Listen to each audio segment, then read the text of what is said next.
Evening, everyone.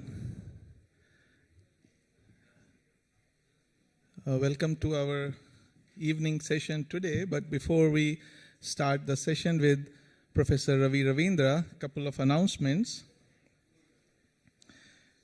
One is the delegates who have reserved the paintings in the art exhibition in Adyar Library Conference Hall can tomorrow make the payment there and collect the paintings that they have reserved for themselves between 1:30 to 3 p.m. Also, after this session, the delegates from Rayalaseema and Telugu Federation are requested to gather on this side of the theater for their meeting. And last but not the least, let's follow a 1-minute ritual. Because normally we try to go beyond rituals as a theosophist, but this is a very important ritual which has come up in my mind due to my experience for the past couple of days. So we have next 1 minute. Let us take out our mobile phones. Put your hand in the pocket or purse. Take out the mobile phone. Check it if it is in silent mode or aeroplane mode or switch off. Let me check mine.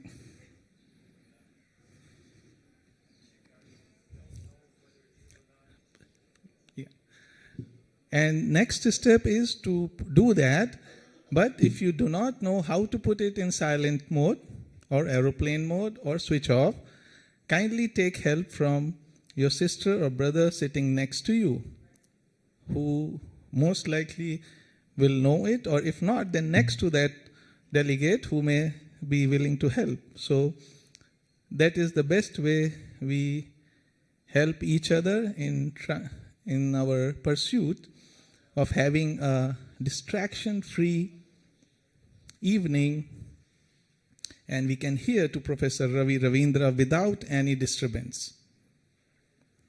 And someone is continuously calling me for but my phone is on silent mode.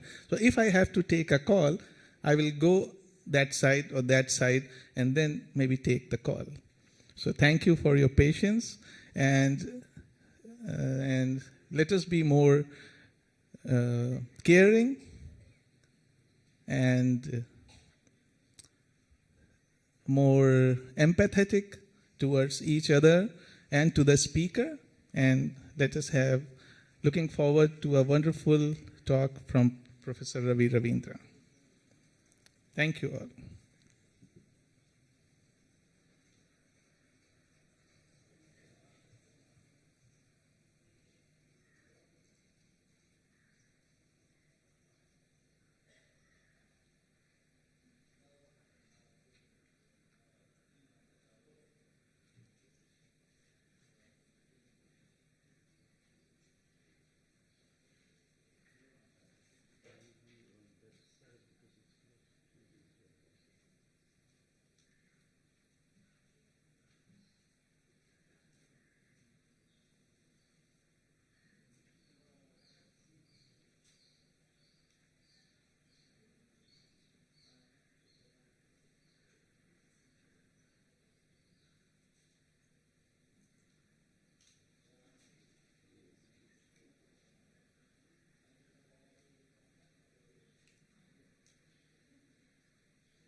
Good afternoon, everyone.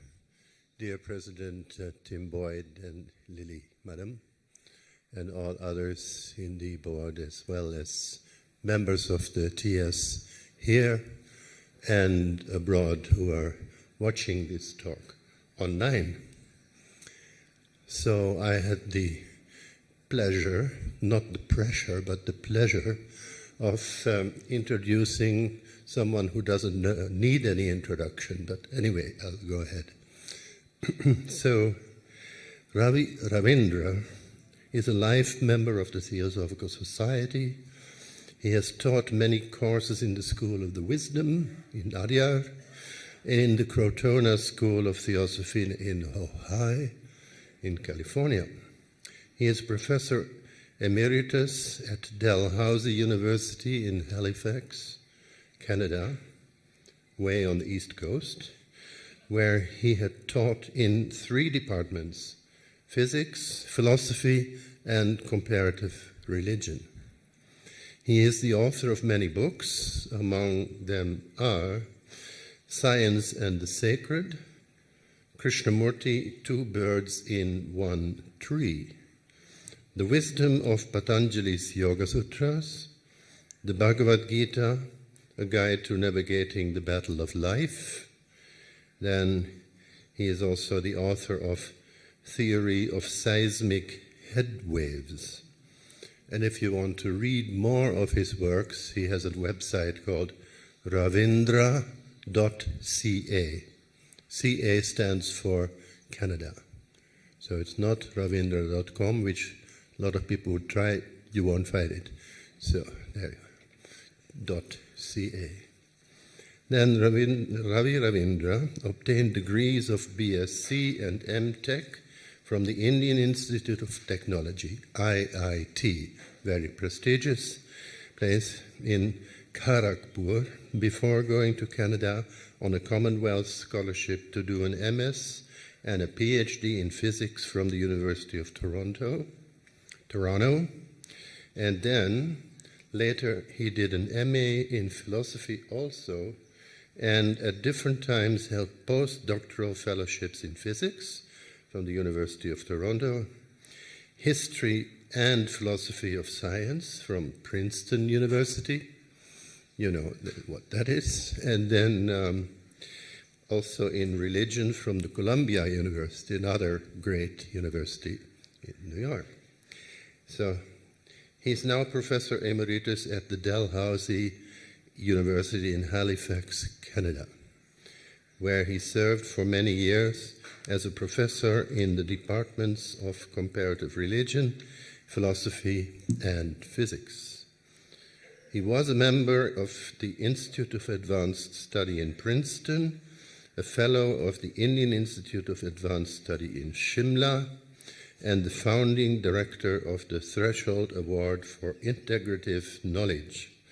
He was a member of the Board of Judges for the Templeton Prize for Progress in Religion. He is an honorary member of the Scientific and Medical Network and a fellow of the Temenos Academy in England. Well, the list goes on, but we should sort of limit ourselves, I suppose, time otherwise. So Ravi's spiritual search has led him to the teachings of J. Krishnamurti, G.I. Gurdjieff, Zen yoga, and a deep immersion in the mystical teachings of the Indian and Christian classical traditions. He is the author of several books on religion, science, mysticism, and spirituality. So I'd like to hand over the mic, or the other mic, to Ravi.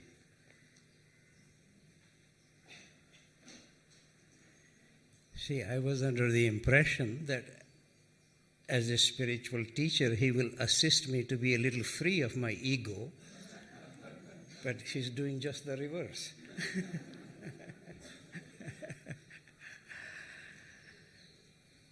Let me begin by, first of all, inviting each one of us to be aware of 2 or 3 obvious facts, which I don't think anybody could disagree with. First of all, I did not create myself.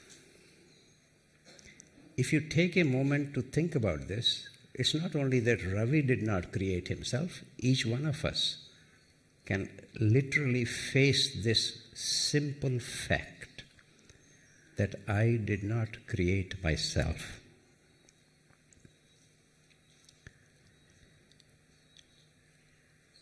I have no idea what has created me, why have I been created. Whatever I call Ravi as I,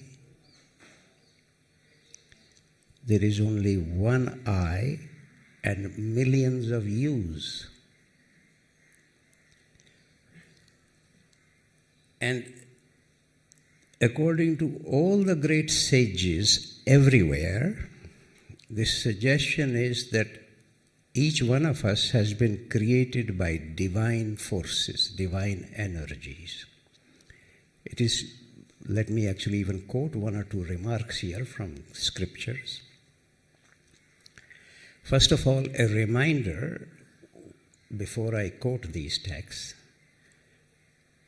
we have an expression, ordinary English expression, as if I am breathing, which could hardly be true. Did I create this breathing apparatus? Or the air that I need to breathe to stay alive? All this is a benediction. I am being breathed. This is actually literally a remark from the book of Genesis. Let me quote this. God created human beings from the earth, then He breathed His own breath into them to make them alive. As long as I am alive or you are alive, we are being breathed by God. It's God's breath that is keeping us alive. Or Krishna in the Bhagavad Gita actually says that a particle of myself takes on the senses, in which he includes manas also. Ordinary mind is really essentially just following the bodily needs and desires and fears. So in fact, in the Bhagavad Gita, manas is included among the senses more than once. So Krishna says that a particle of myself takes on the senses in order to experience the gunas in Prakriti, the various aspects of nature. So if I can remind myself that it is not that I created myself, it's a particle of divinity or the breath of God that is keeping me alive. And only for a few decades, especially at my age now, to say a few decades would be completely erroneous, but a few more years. If I can actually return to these two obvious simple facts that I have just mentioned, which it would completely surprise me if anybody could possibly say these are not correct, as if they created themselves, then one naturally wonders, why have I been created? What forces have created me? Especially when one realizes that the universe is very vast. According to our contemporary astrophysicists, we have more than 2 trillion galaxies. And we are in a very ordinary average galaxy. And even there, we are not at the center of that galaxy. We are at a very peripheral star. And increasingly, more and more general attitude or impression emerging among the astrophysicists that there must be many, many exoplanets, many planets, which different, maybe not the same kind of life as we have here. I hope not. Much better lives somewhere than we have here. So, given the fact that this is a very vast universe in which temporarily, from the perspective of the age of the universe, only for a few moments, I'm here on this planet, in this body. And again, a reminder that in all ancient languages that at least I have tried to check, for example, in Sanskrit, Chinese, Greek, Arabic, Hebrew, the word for spirit and breath is either exactly the same or very close to each other. That means when I say I am breathing or breathing is taking place, it's the particle of Krishna or the breath of God or some element of the spirit that is keeping this organism alive. But as I said, only for a short time. And then to not ask myself, why the hell have they taken this much trouble to create me in this vast universe? I'm hardly the center of the universe. So these questions have concerned and occupied all the great sages in every tradition. It gets expressed sometimes, particularly in India, as koham, who am I, which is regarded as the Bij Prashna, as the fundamental inquiry. In fact, a great Zen master said to me in Korea, South Korea, that is at the root of all the Zen koans, the question, who am I? So one needs to keep returning to this question. An added question or relevant question is, why am I here? I actually personally prefer what am I rather than who am I, because who already personifies something. I'm just a bunch of material put together temporarily. If we keep this kind of thing in mind, and this is not the first time that somebody has thought about this, a very great sage in the Rig Veda, Dirghatamas is the name of the great sage, perhaps the greatest sage actually in the Rig Veda.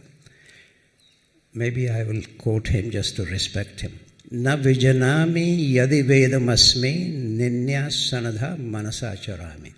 I do not know what I am, whether I am the same as this cosmos, yet burdened by my mind, I wander. Mind is naturally wishing occasionally to ask, why have I been created in this cosmos? To which there have been slightly different responses has to be a grand generalization.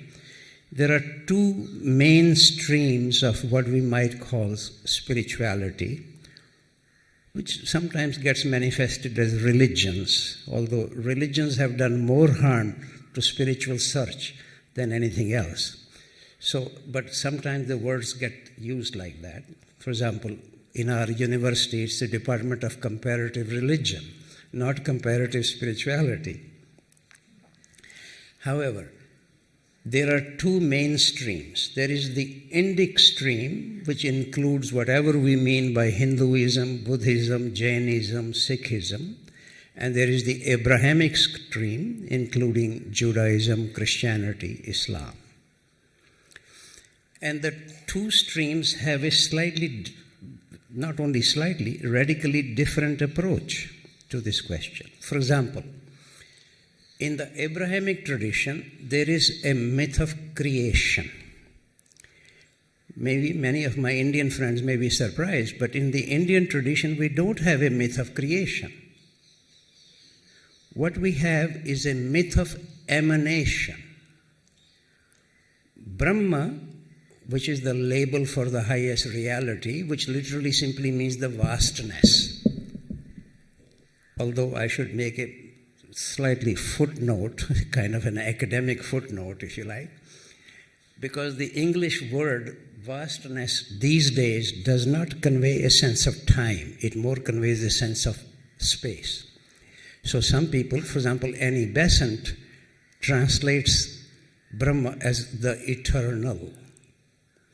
I just simply draw your attention to this, not to get occupied only with the space. But the idea is that this is completely beyond perception, vastness, eternal. So Brahma did not create the world, the whole manifested universe emanated from Brahma. Actually, the oldest Upanishad, Brihadaranyaka Upanishad, has a very interesting image. Some of especially my non-Indian friends, really think, oh, surely they could have used a better image. The image is just as the spider web emanates from the stuff of the spider, and then, of course, the spider can move anywhere on the web or away from the web. But the whole spider web is oozing out of the spider. So the whole manifested universe is like the spider web. This is the oldest Upanishad analogy. So it has all emerged from Brahma, but Brahma is not completely contained in the manifested universe. It can move away from it. So what became a big problem in the Abrahamic tradition, whether God is wholly immanent or transcendent, etc., that problem does not arise in the Indian context.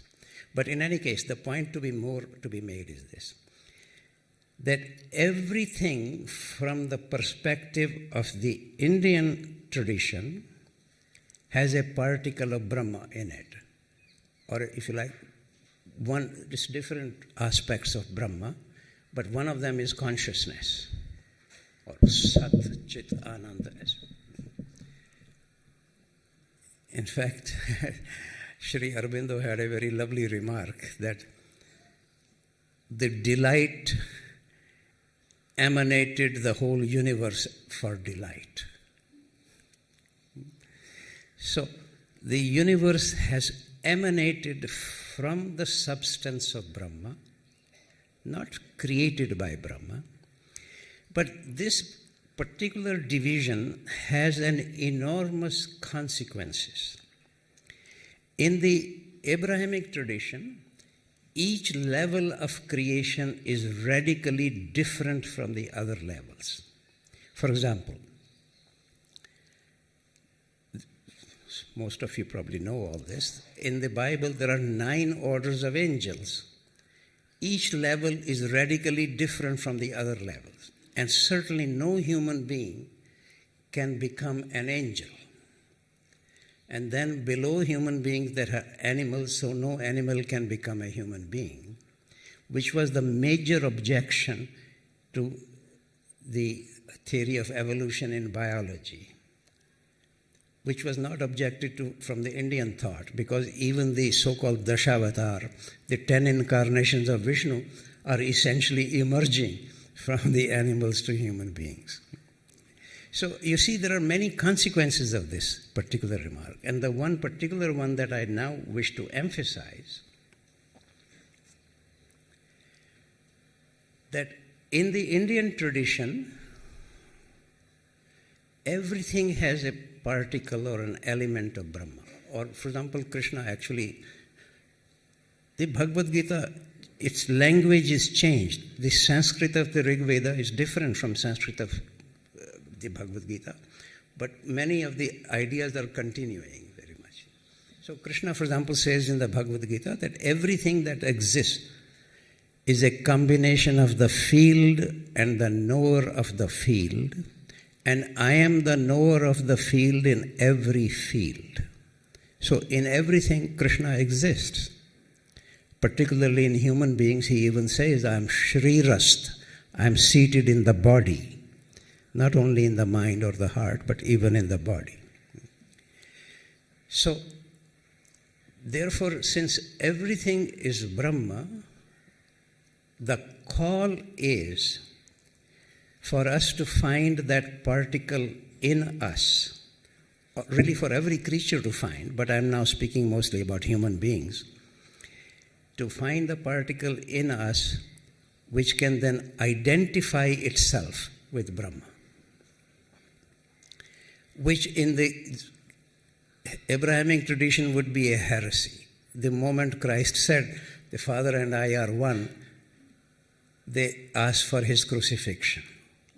Or Al-Halaj, a great mystic in Muslim tradition, said something very similar, and they did the same to him. Or Meister Eckhart, for example, said the soul is as infinite as God, he was excommunicated. So you see the problem. It's a in India, if somebody says, anybody can use these words. The question is not just using the word. Even I can use these words. But that's not what makes it reality. But if it actually exudes out of my quality of being, to then say, Aham Brahmasmi, as Yajnavalkya said, or Atman is Brahma, would be regarded as the mark of the greatest sage. So you see the radical differences that emerge from this. And then the part that I wanted to raise really here is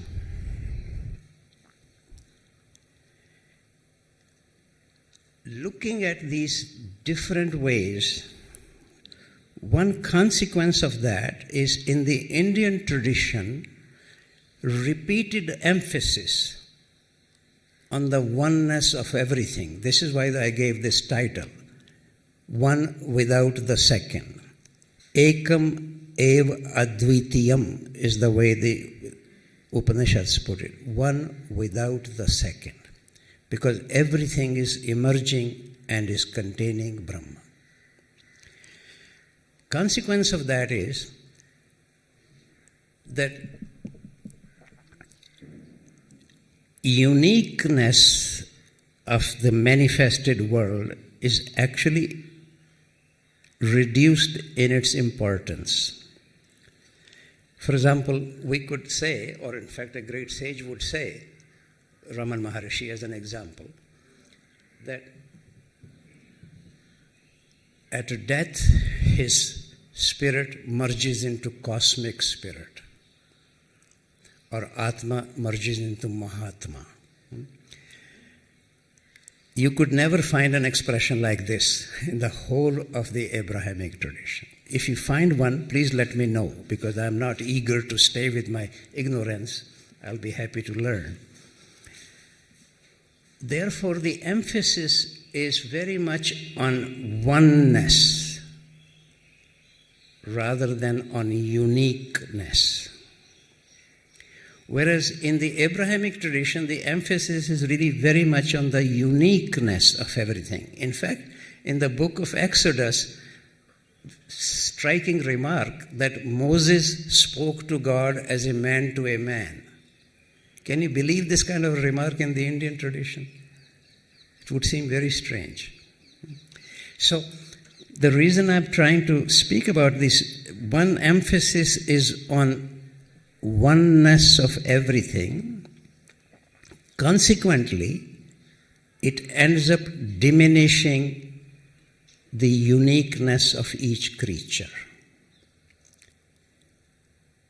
At an extreme level, the medieval philosopher Shankara actually said, Brahma Satya Jagat Mithya.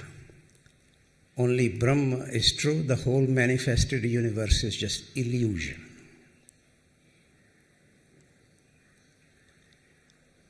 Individuality in the Indian context would be regarded as something one needs to be free of.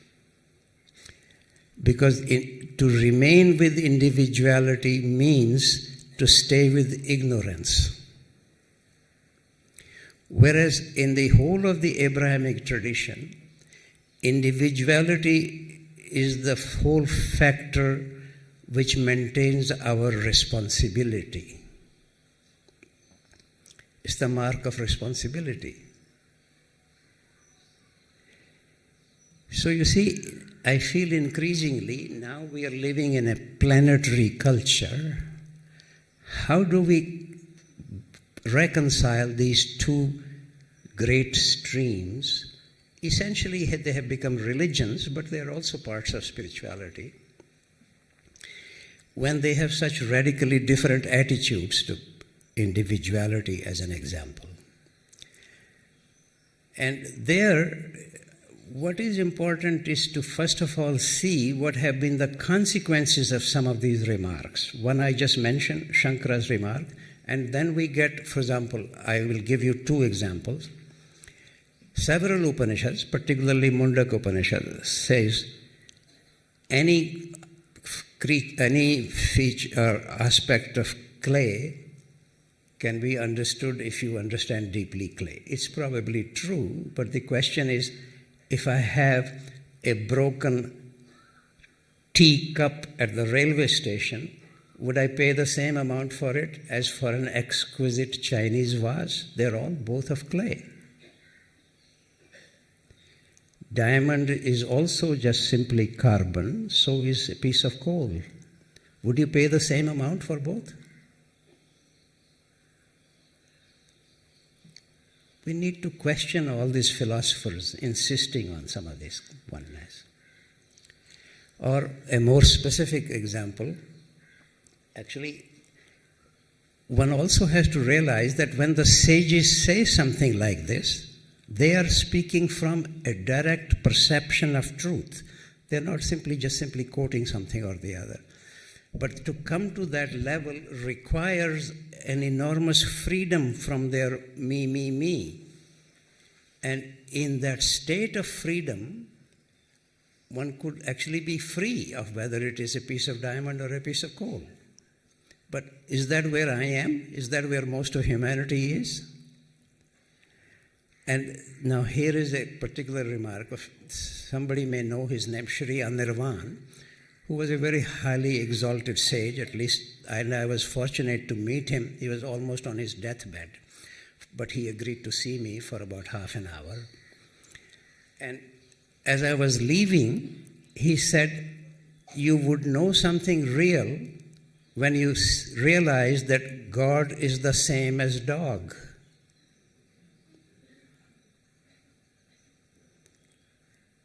Both of them have Brahma. But then if I see a terrible dog just about to bite my young grandson, would I say he's being touched by God? So what I'm really inviting us all to see, many things are said by great sages from a certain perspective. Then they become part of the general cultural, people keep repeating them, but they are not belonging to that level of clarity or that level of perception. And then I will give you one or two consequences of this, both on the positive side and on the negative side. On the positive side, for example, in the Abrahamic tradition, I especially mentioned, most of you would know this, the Lord's Prayer. Thy will be done on earth as it is in heaven. Because the earth is also to be considered sacred, not just simply get rid of all this is Maya, which is the consequence of what Shankara said.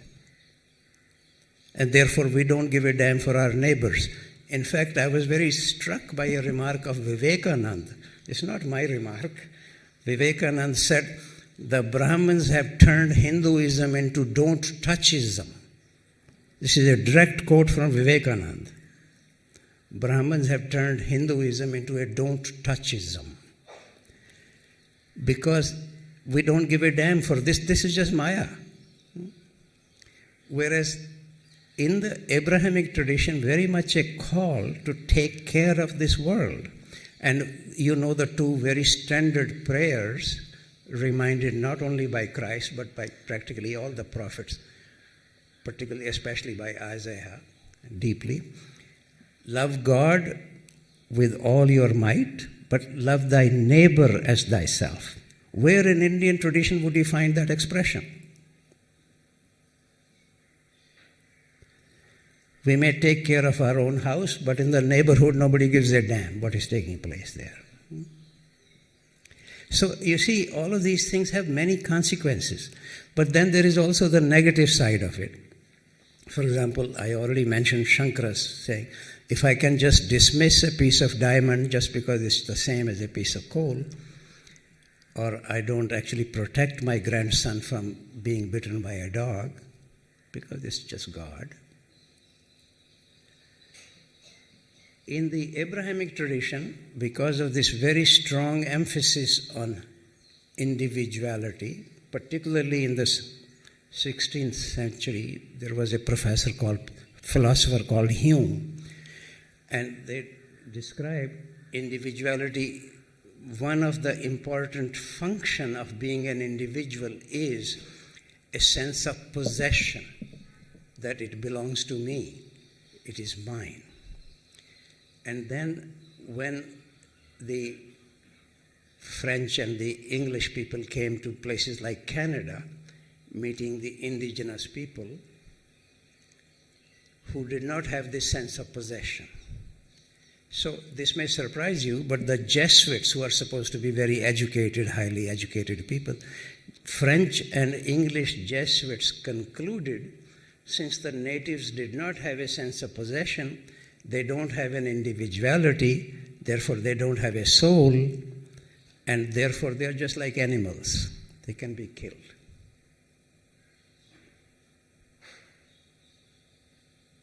Just as Hinduism don't touchism.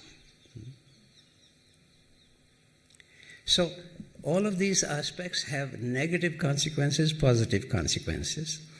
And I am inviting you to consider, how do we make room both for the almost wholly recognizable great enunciation from the sages that everything comes from the divine source. This is true also in the Abrahamic tradition. It's just manifested in a slightly different way, different levels of creation. But it is all being created by God, not by me. And similar idea, differently expressed in the Indian tradition. How do we make room for oneness of all there is, and also the uniqueness of each creature, each person? I often remind people, I have my own journey, so do you. Each one needs to have one's individual journey. Even to come to the oneness of all there is, each one of us needs to recognize our individuality, our uniqueness. And it has now become, even in the scientific circles, partly people, some of you may be surprised by this, at least I am. There is an organization who has a motto called Om is equal to MC square. Only those people who don't know anything either about MC square or about Om could possibly say that. But there is a whole organization like this now. They had even invited me to speak there once. I tried to correct this, but they don't change. So, in a way, there is a tendency now to say that everything is one from a scientific perspective. But let me remind you, I can actually give you the name of some Nobel Prize winners who have made statements of this kind. That the kind of, the degree of individuality we have, first of all human beings have 99.9% of the same kind of material in them. This is what makes us a species. But that little 0.1% difference creates enough variations more than the atoms in the whole universe. So to say that they are finding the human genome is a complete error. There cannot be a human genome. Each one of the human beings has a unique genome. If it was the one genome, we will all be exactly identical, which won't be so interesting, at least from my point of view. Would I want to have a lover who is exactly the same as me? So I invite you all to really don't easily buy some of these things that get said. On the other hand, what is useful to remember, that the very sages who speak about the oneness of all there is, at the same time very much acknowledge the uniqueness of this. I would give you two examples. The Buddha and the Christ, hardly negligible sages. Each one of them have some important disciples. Clearly, they love them all, but each one of them has a beloved disciple. What does that mean? Each one of them also is unique. So, what is important is to recognize one's uniqueness, unique journey, as well as the fact that we have some fundamental quality or level which is shared by every creature. Not only the creatures, even the rocks share it, particularly from the Indian perspective. Even every rock has a certain amount of consciousness in it. So, personally, partly because I would be happy to invite some questions about this. You don't have to agree with me, but I suggest to you that oneness without the recognition of uniqueness is very partial. At the same time, recognizing, just emphasizing uniqueness without acknowledging that we all emerge from the same divine source is very limited understanding. Here, I was especially struck by a remark of Sri Maharishi Raman, one of our great sages in India. He said, when I is wholly devoted to God, I diminishes and it submits itself to God. But I still remains in a different form. Then he said, only the enlightened don't see any contradiction in this. So I invite you, us all, to become a little enlightened, not to see contradiction in this, that the I can become a part of the divine source from where it came, but remain quite unique. Even for those people like Raman Maharishi, who have actually merged into the divine source. But we begin from where we are. We're not going to begin from Mount Everest. Each one of us begins from wherever we are. So I'll be happy to exchange any, you don't have to agree with anything. In fact, I often say to people, if you have a different perspective, it's not a matter of argument, it's a matter of enlarging a perspective. So please bring.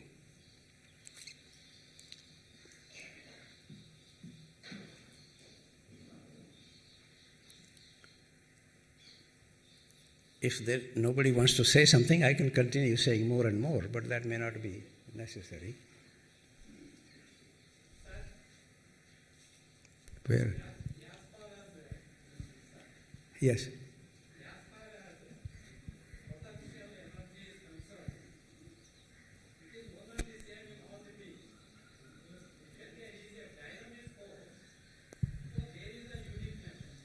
You know, I'm having trouble hearing you, so please wait until you get the microphone.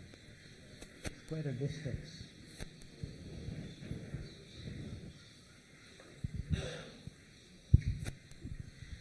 As far as potential energy is concerned, it is unique. It is the same in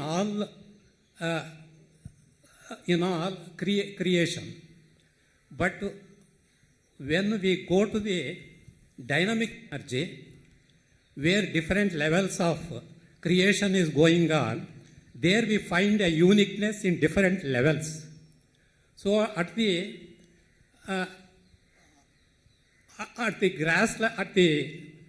what I call origin, at the origin it is the same. That same potential energy is there in all the creatures. But when it assumes a dynamic force of creation, there we find a uniqueness at different levels. Is it not so?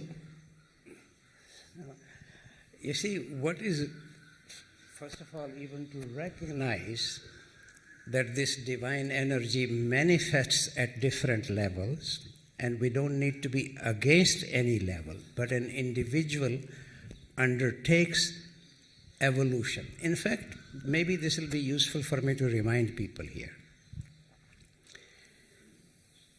Why do we take a birth? Why am I born? From the point of view of the traditional sages in India, let me actually quote to you. This is a remark of Ishwar Krishna, the author of Sankhya Karika, that Purusha without Prakriti is lame, and Prakriti without Purusha is blind. So this divine source in me, without the activity of my material side, my Prakriti includes my mind as well as my body. Without this, it cannot undertake any action. On the other hand, Prakriti without the presence of Purusha is blind, doesn't have the insight. So really the call is to become more and more aware that each one of us is a very subtle combination of Purusha and Prakriti. And then the general suggestion is that whatever level I am now at,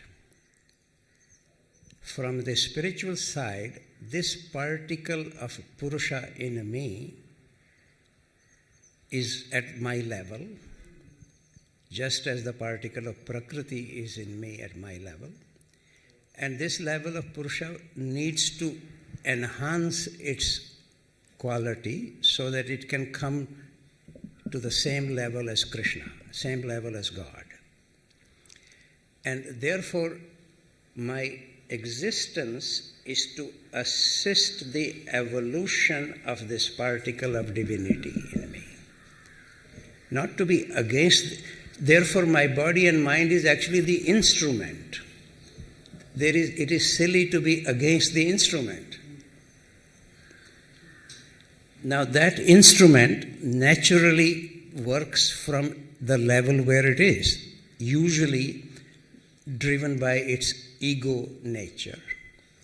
And now let me remind you here a remark of my great teacher, Jean de Salzman. Ego is a good servant, but a bad master.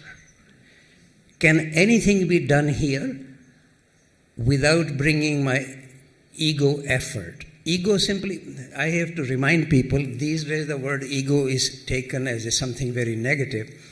Every remark of Christ, for example, I am the way, the truth, and life, it begins with ego eimi, coming from Greek. The word ego simply means self. In general, most of my activities are very selfish or self-centered, but occasionally, much to my surprise, it can be selfless. So don't get so attached to the word ego always so negatively. It really simply means the self. And the call, especially actually in the Indian tradition, particularly in the Mundaka Upanishad, very much emphasis that even our lowest level of the self needs to be included, which is also the reason it gets manifested in the Indian temples, that even the lower level of ananda, pleasure, sexual pleasure, needs to be included. It doesn't have to be against it. But it is a low level of ananda. Similarly, low level of self, but it needs to be included. That is much more the emphasis in the Indian tradition because everything has a continuity, whereas in the Abrahamic tradition there are radical differences, so there it will be problematic to say that. So my suggestion therefore is, sir, there is no need to be against this or that, but how do I assist the evolution of the particle of Krishna or Purusha or Brahma in me by my actions? That requires, for example, some of you are familiar with particularly Patanjali in the first chapter of the Yoga Sutra, specially uses two words, abhyas and vairagya. Abhyas simply means practice, vairagya means non-identification. How can one undertake any serious practice without a hell of a lot of determination, willingness, staying with it? That's all coming from the ego. There's nothing wrong with this. Gradually one begins to be more and more free of it. That is vairagya. So a very subtle combination of abhyas and vairagya is necessary to come to anything in spiritual matters. Or if you like, an example from the Abrahamic tradition will be the cloud of unknowing. God is above the cloud of unknowing. Thought cannot reach there, but love can come. But we need to put everything else below the level of forgetting, the cloud of forgetting. So two different clouds. This is a slightly different version of saying what I said in it. Okay, anybody else wishes to bring something? He and I have had many discussions, especially about St. Paul.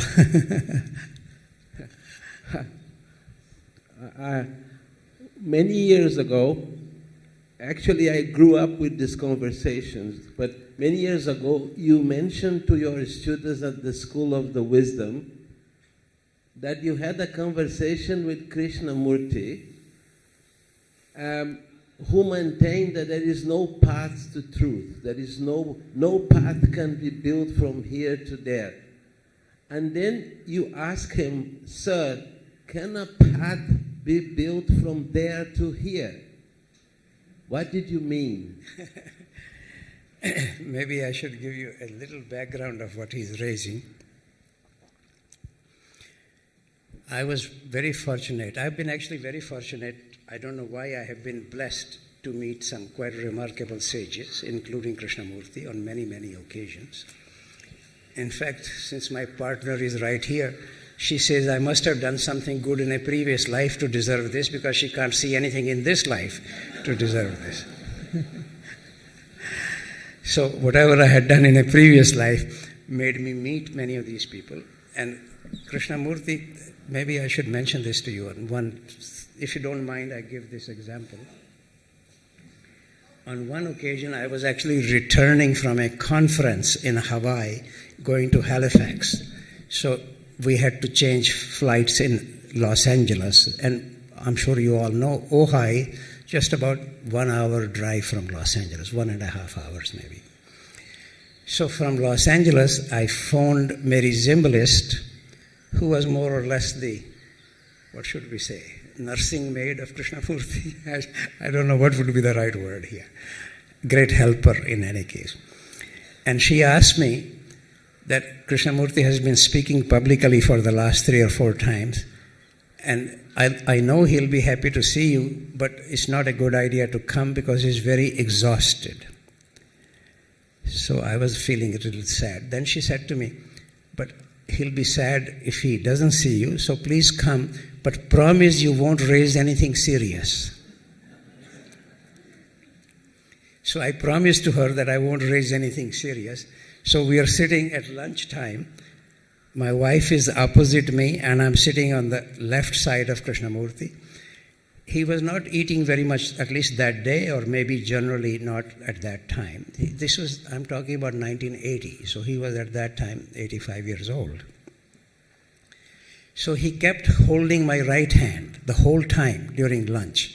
And I'm not accustomed to eating with my left hand, so growing up in India particularly. So in any case, and then I don't know what happened, something in me, I was otherwise trying to be not saying anything serious, but just simply saying, oh, it's such a nice weather, Ojai is a nice place, that kind of nonsense.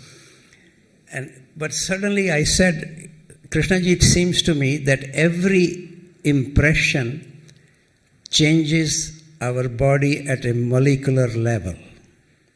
I don't know from where it came. He said, should we go into it? Mary Zimbalist is looking at me with dragon eyes. I have clearly betrayed my promise. So she interferes. She says, maybe Krishnaji, after lunch you can have a little rest then. And I have never heard him be so, really, if I saw it was some ordinary person, I would think, how can he be so terrible? He absolutely asked her to shut up. And take my word for it. And he sent somebody to bring a recorder so that this conversation can be recorded. So now we are engaging it. And meanwhile, I'm feeling so bad that I have clearly betrayed my promise. So I try to shorten everything I said. So that, in any case, and then in fact, I was feeling so bad, I had to leave to go back to Los Angeles. I had to rent a hotel room to stay. So next day I could catch my flight. But 3 days later, the phone rings. My wife picked up the phone. She said, the voice sounds familiar but very formal, asking me I speak to Professor Ravindra. Nobody in North America calls you professor or anything. This is a very European or Indian attitude. So it's Krishnamurti on the phone. I have no idea where he got my phone number. He said, what you had said 3 days ago, I have been thinking about it. Remember, he often says everything happened instantaneously. For 3 days, he's been thinking about what I had said. Can you come and see me for half an hour? I'm 4,000 miles away. But this is Krishnamurti. Can you come and see me for half an hour? But of course, an iron filing has no choice but to be attracted to the magnet. So I had no choice. I go there. And it is in that context, this remark. That's why I'm giving you this background. And there, a few years earlier, a magazine had asked me to write an article on Krishnamurti. So I had written this as a letter to him, which I was sure he probably has never even heard or received, because many people were writing to him. So there I had raised this question, that even though there is no way from here to there, but is there a way from there to here? And he said, yes. Certainly. That's what I've been teaching for the last 60 years, he said. This is Krishnamurti's remark. And then he said, but we'll speak more about it at breakfast next day. And I must say I'm very fortunate. He actually cooked breakfast for me next day, and we had a whole long conversation. And the whole perspective is that a teaching that is being created by human beings cannot lead to truth.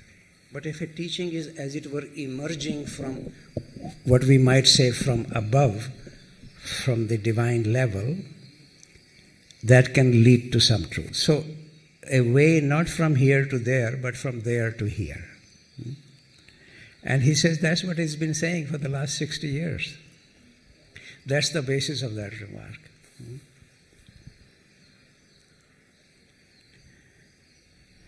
Yes, sir. Yes, sir. Please give him the microphone so I can.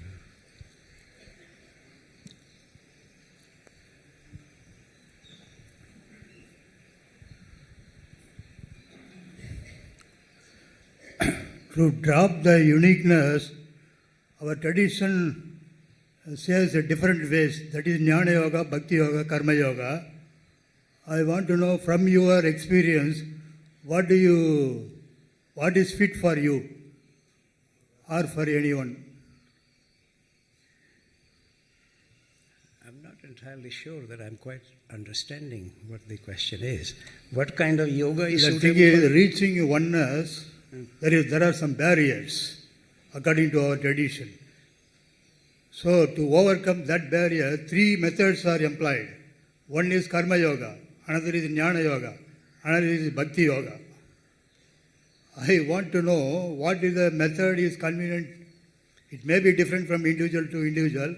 I want to know what is the method is convenient to you to drop the uniqueness or to drop the identity to reach oneness, consciousness of oneness. It may be theoretical question, but I want your response. It's interesting that you raise this question of one kind of yoga or the other as if they are unrelated with each other.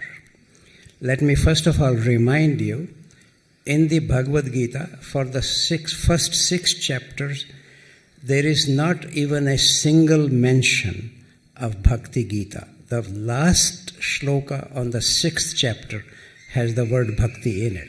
Before that, the whole emphasis is on Karma Yoga and Jnana Yoga. Until I know something more or less real and undertake right action any notion that I love God is just fantasy. More trouble in the world has been created by people who say, I love God.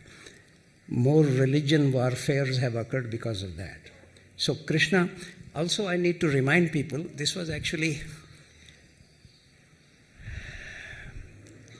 just maybe slight background here.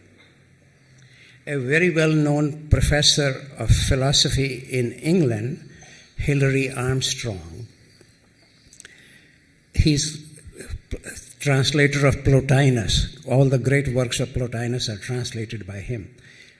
I just casually asked him once whether there is sort of an underground idea that Plato and Plotinus had been influenced by Indian thought.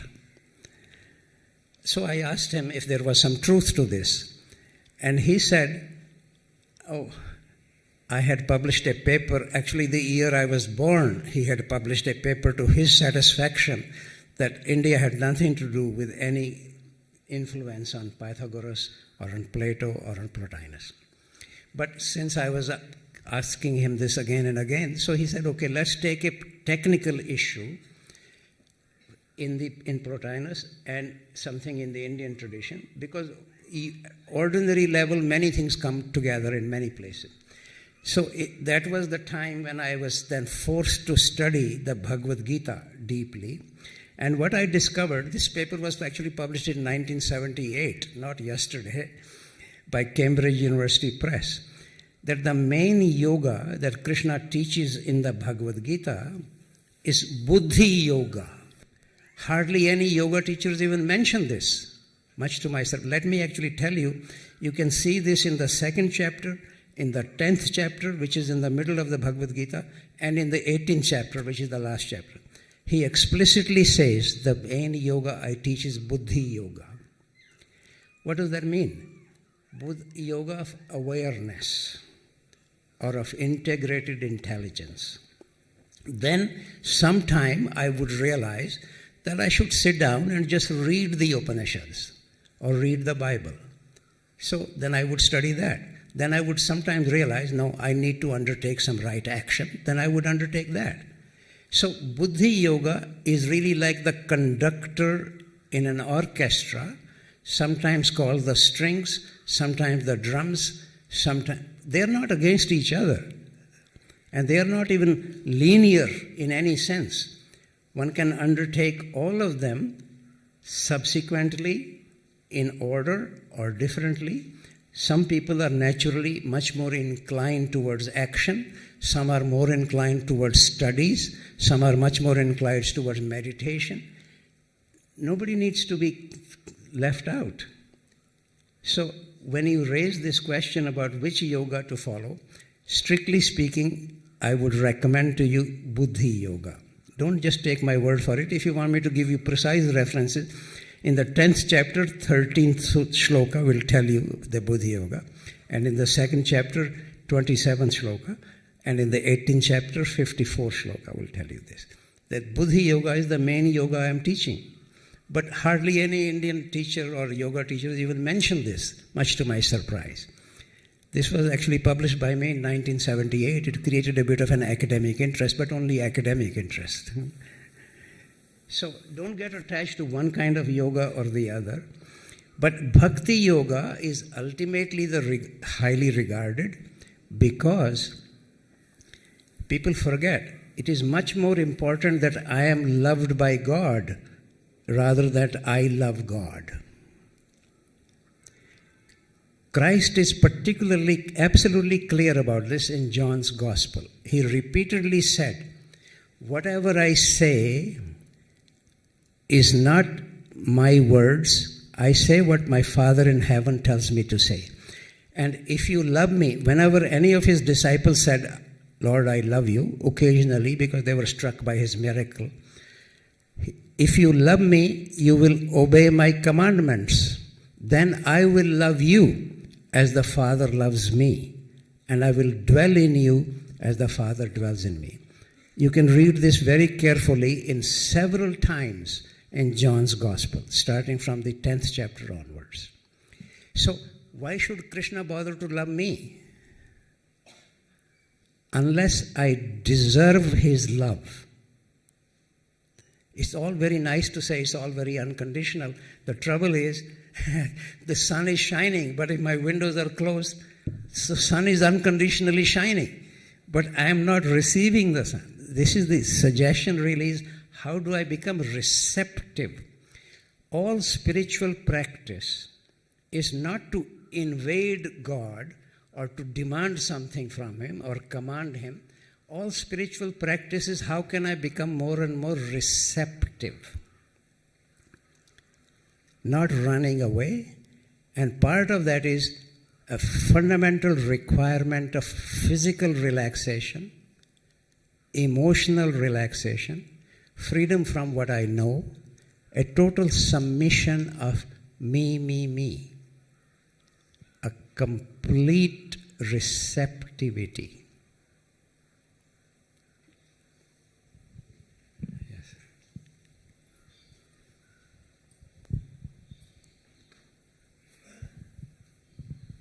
Namaste, sir.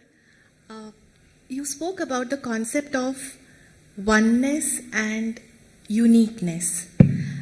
There is one more concept where we say a being can be embodied in a form, and there is a level where the being is formless. So I would like to understand, how is uniqueness preserved at the level of formlessness? That level is so high, I don't think I am very much connected with this, more than occasional benediction. So, but it is also true that whenever the sages have spoken about that level, they invariably say that it can't really be described. The Upanishads say neti neti, not this, not this. So it is, of course, from our point of view, we wish to know what that level would be, so that I can make a photograph of this or draw a picture. But the whole suggestion is that whatever the sages experience, when they try to describe it from our point of view, at the best it looks like some kind of an analogy or metaphor or symbolism, something like this. In fact, a standard remark in the Indian tradition is that for the sages to describe what they experience is describing colors to a blind man. So any description of this, if you like, I mean, it is true that we may be touched by some description. A sense of freedom from or oneness would include my wish or love and compassion for everything that exists. But it is easier to say that, but to be in that state then can allow me to actually experience something which is formless or wordless. But to put it in words, something which is wordless, or to put it in forms which is supposed to be formless, you're asking me to do the impossible. If the Buddha could not do this, you know the great story about the Buddha being asked to describe nirvana. And he always refused to describe what nirvana is. But on one occasion, his favorite disciple, Anand, said, other people keep asking us, so we have to say something. You probably all know the story. The Buddha said, if a man is pierced by a poisoned arrow, and his friends want to take the arrow out, but he says, until I know whether the arrow came from the left or the right or the front, I won't let the arrow taken out. Or whether the arrow was hit by a brown man or a black man or a white man, etc. He goes on describing this. Until all these questions are answered, the man will surely die. So he refuses to say what nirvana is. Precisely because it can't be described, and whenever any descriptions are given, people get attached to those descriptions. Always remember, expression of truth is not the truth. It is actually very important to understand the very reason for studying more than one expression or one religious tradition, at least in my understanding, is that it can free you from the expression. Simple example. Christ repeatedly said, the Father and I are one. I have hardly ever heard anybody in India refer to God as the Father. Often they might refer to as Mother, but quite rarely as the Father. Are they speaking different things? How do I become free of the expression? And that is absolute necessity. In my judgment, that can, if you give me a minute, I give you this very simple example. In the history of physics, there was a great crisis in the 1930s. Whether at the lowest level of energy, there are particles or there are waves. Because in some experiments they behave like particles, in some experiments they behave like waves. Ultimately, the resolution was that they are neither particles nor waves, but they are described as such because of the experimental setup. And I invite you to think these two major traditions that I spoke about are like experimental setups. They are, one might call them experiential setups. They describe something that is neither particle nor wave, is something subtler than both of them, but in some cases they get described one way, in some cases they get described the other way. How to be free of the description, free of the expression of truth, to actually come to truth. That's the call.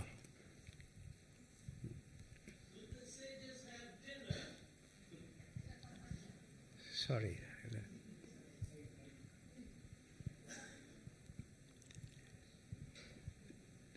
Do we have time to continue? Please. From my point of view, this is fine.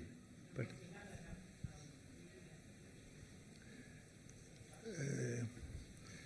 in Delphi, in Greece, when you come up to the temple of Apollo, over the eastern side of the temple, you read E, which means you are, and gnosis avton, which means know thyself. Do you see any similarity with, these were very basic in the ancient tradition and so on. Similarity with the Hinduism and so on. Thank you. A fundamental requirement in any serious spiritual practice is self-inquiry or self-study. Varieties of words get used, self-knowledge or self-inquiry, self-observation. Don't get attached to one phrase or the other. But this is a fundamental requirement. Let me actually quote to you a remark of Krishnamurti. Without self-inquiry, there can be no wisdom. And this is a direct quote from Krishnamurti. The reason I say that, because I am whatever I am until I see deeply and impartially what stands in my way. What is it that interferes my connecting with something true? Even looking at a flower, if you actually watch, that my mind is just wandering around thinking of, I wonder how expensive these flowers may be or whatever else. See, the mind is always associating one thing or the other, which is actually the reason why Madame Blavatsky says, mind is the slayer of the truth. This is a direct quote from Madame Blavatsky. It's the slayer of the truth. So how to be still, having a still mind, not to be against the mind. It is like a barking dog. It's trying to keep the house saved. But if the actual master is there, then the dog becomes silent. To have a silent mind is a fundamental requirement. And then swadhyaya is the word used frequently in Sanskrit. Patanjali in the Yoga Sutras mentions this as a fundamental requirement. In the Bhagavad Gita, Krishna mentions this as a fundamental requirement. But we don't need to necessarily rely on the spiritual texts here. who could know what is standing in my way or what is interfering? What is it that I wish? And what is causing that wish? Do I just want to be more important in the world? Or do I am searching for a Nobel Prize? Or can I actually be interested in the truth?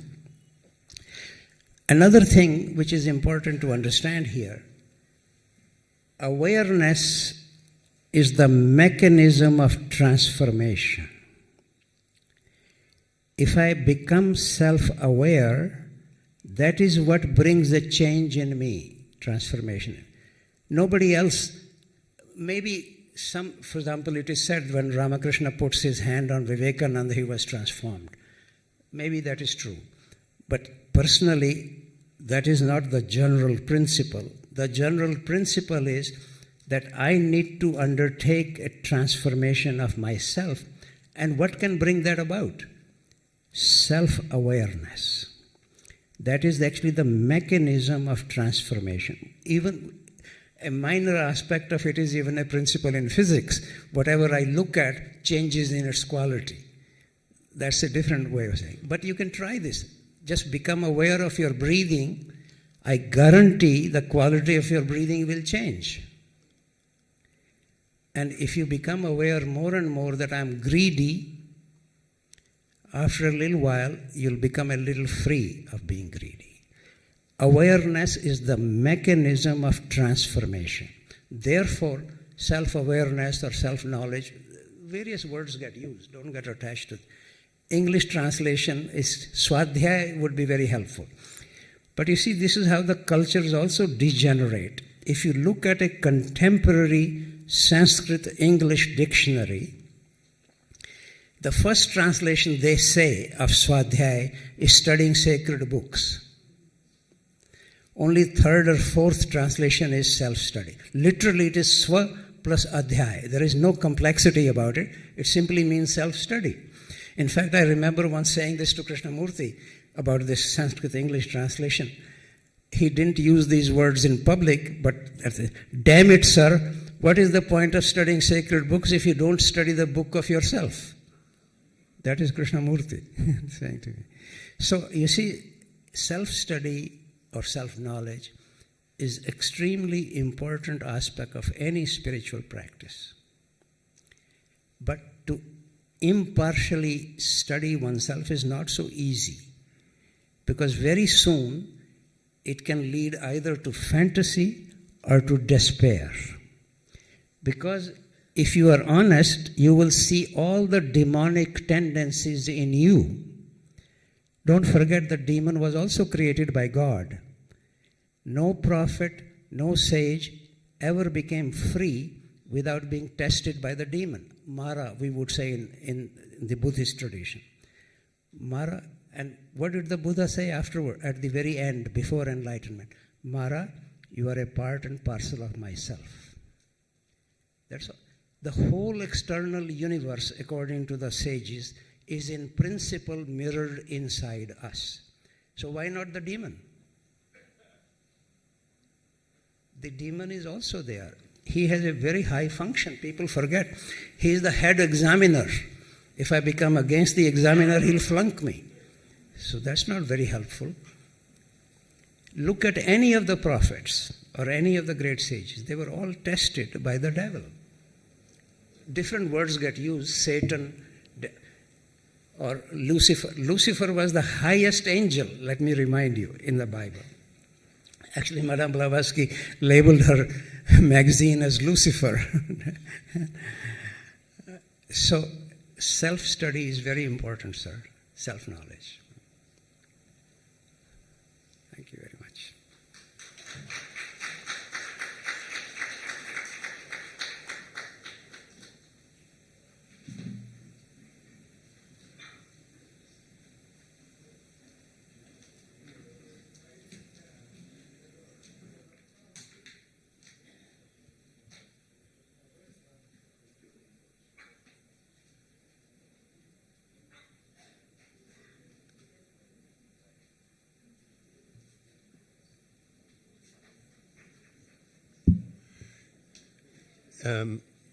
well, we could stand next to each other, but maybe it's time for you.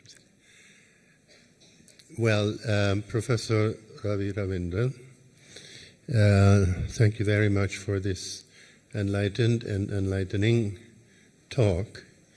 And I think that everyone has at least been able to absorb part of it and get some uplifting thoughts and insights into the reality. A little bit of a naughty thought came up into my mind, a kind of a school of Buddhism, which is called the Chittamatra school of Buddhism, which says that mind is the only reality, and that matter is just an illusion, as some of them do say. So I say, well, if you walk into a wall, you bump your head, oh sorry Lily, yes, and you get a certain sense of reality. So even if you close your eyes, you cannot say that the wall disappears, can you? So I say, well, and this is the school of Buddhism that I tend to represent, mind is mind, matter is matter, mind is not matter, and matter is not mind. Mind does not matter, and matter does not mind, so never mind, it doesn't matter. And that's called the Nevermind School of Buddhism. Thank you so much.